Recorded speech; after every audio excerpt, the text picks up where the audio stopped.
O Evangelho de hoje nos fala do chamado. É o Evangelho com uma tônica vocacional. Ser vocacionado, receber um chamado. A cada um de nós, Jesus chama e Jesus dá uma missão. Muitos são chamados e poucos os escolhidos. Alguns chamados para o sacerdócio ministerial, para serem diáconos, presbíteros, bispos, religiosos, leigos que se consagram através de inúmeros ministérios. Ministério de música, ministério da palavra, ministros da Sagrada Comunhão, catequistas, pastorais também múltiplas, alguém que se engaja em uma pastoral da criança, pastoral do idoso, pastoral familiar. O certo é que todos nós temos uma missão. E a missão de todos conforme o chamado, conforme a condição de cada um, é a missão para anunciarmos o reino de Deus.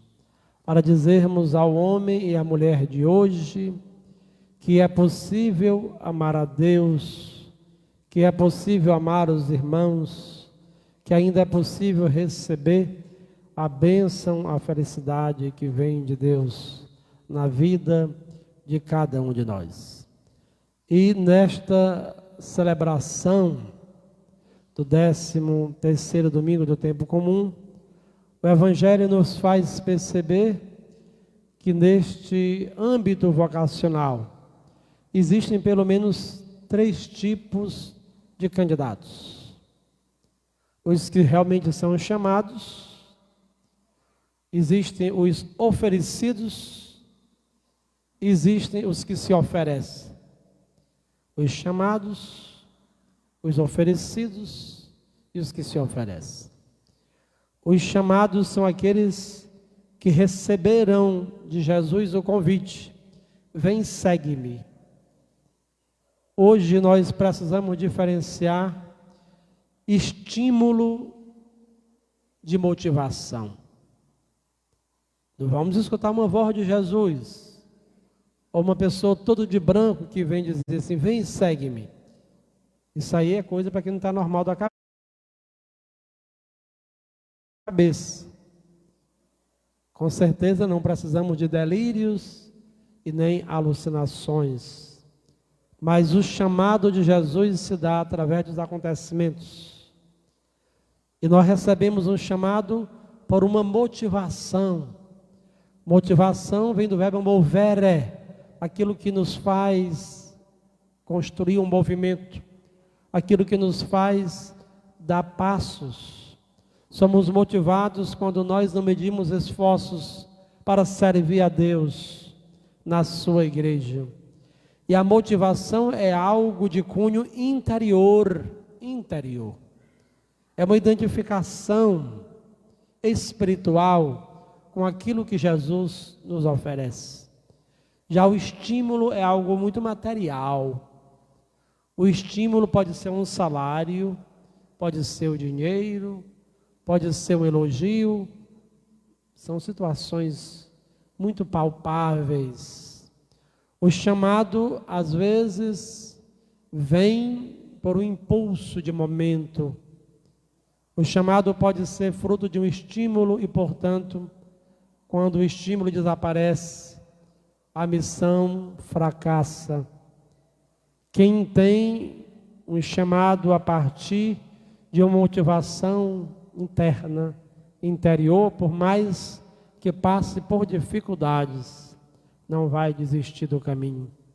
Na igreja existem os oferecidos, são aqueles que dizem: padre, eu quero ser um catequista, padre, eu decidi ser o ministro da palavra, o ministro da comunhão. As pessoas se oferecem por estímulos externos.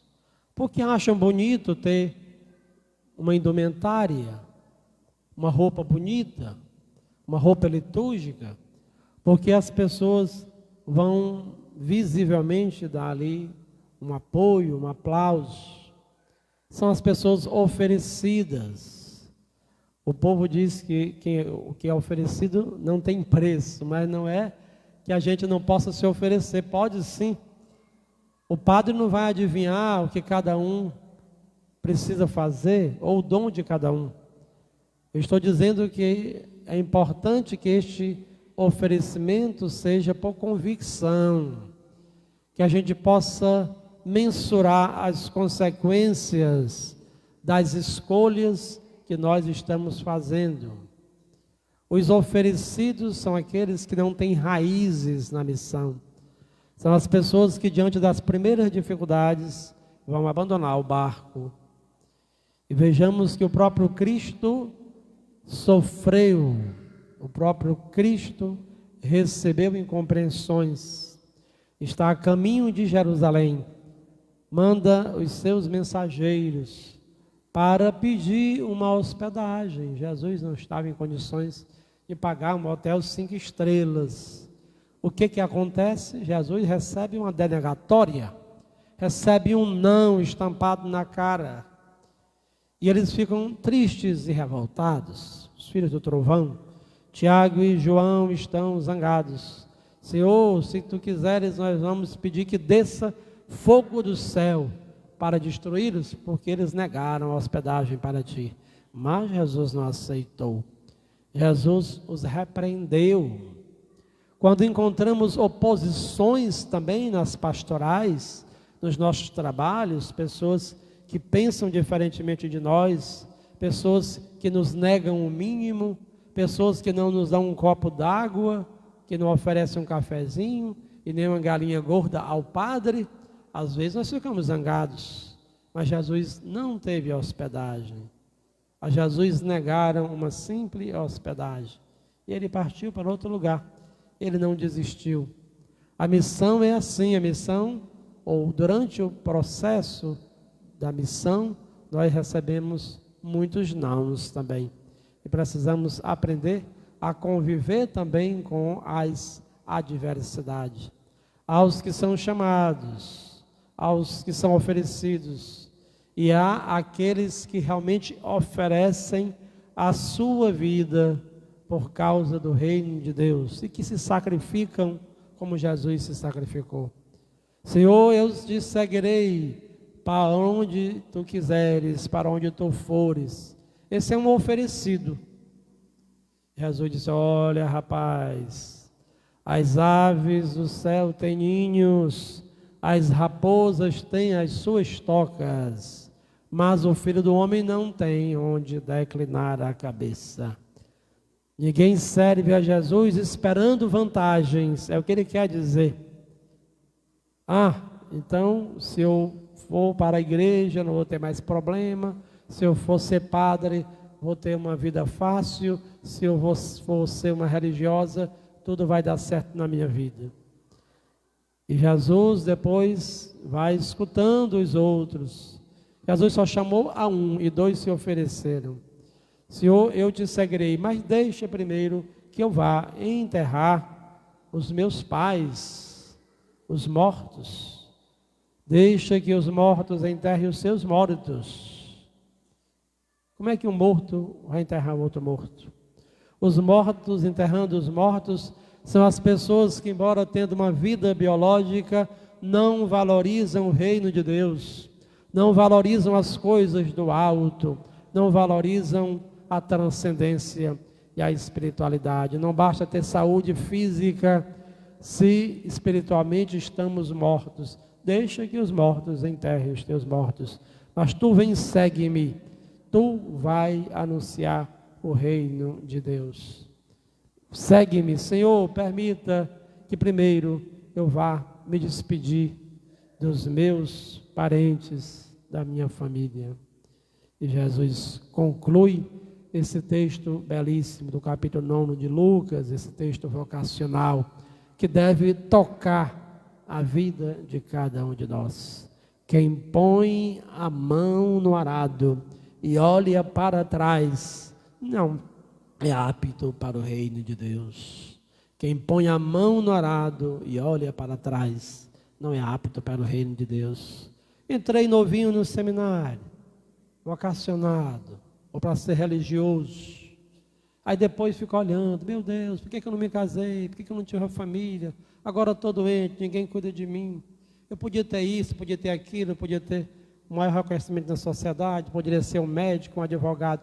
Quem põe a mão no arado e olha para trás, não é apto para o reino de Deus. Deus me chamou para constituir uma família conforme o padrão da família de Nazaré. Mas eu me casei, mas quero ter uma vida de solteiro, quero viver nos bares, quero ter todas as mulheres à minha disposição, quero viver no adultério. Então, quem põe a mão no arado não está apto para o reino de Deus. Nós não vamos buscar vantagens humanas. Diz São Paulo que tudo aquilo que ele tinha, todo o conhecimento, todas as riquezas, tudo aquilo que ele tinha de especial, ele considerou como esterco por causa do conhecimento de nosso Senhor Jesus Cristo. A gente canta muito aquilo que diz o profeta: seduziste-me, Senhor, e eu me deixei seduzir. Numa luta desigual, dominaste-me, Senhor, e foi tua a vitória. Vantagens e honras são perdas para mim.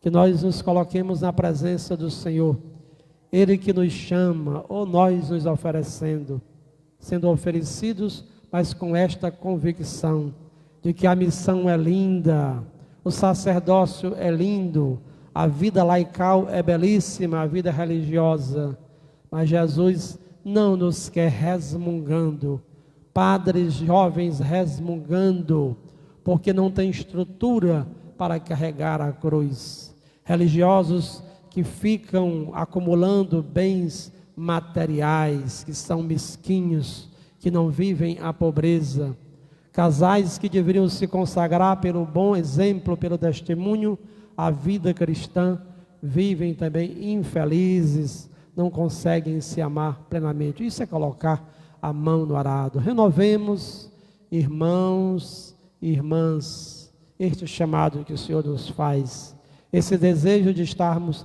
a serviço conforme a nossa condição, para anunciarmos alegremente o reino de Deus.